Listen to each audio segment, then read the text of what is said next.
Hello, I want to start off with my name is Tricia Morrow.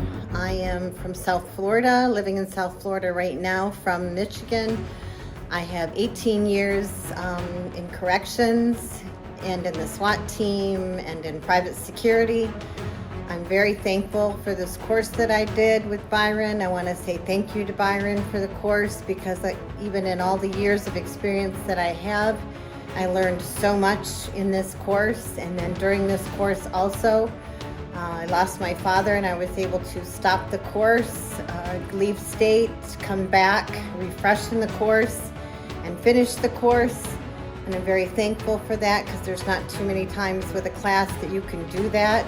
And you can also go back at any time and refresh with anything in the course that you missed or that you'd like to refresh on. I learned quite a bit in this course about soft skills and teamwork and things that are very important and how the soft skills really help in this field. And I'm looking forward to more courses and I'm looking forward to my career. And now that I'm retired from law enforcement, I can move forward with this and I'm very excited. Thank you again, Byron.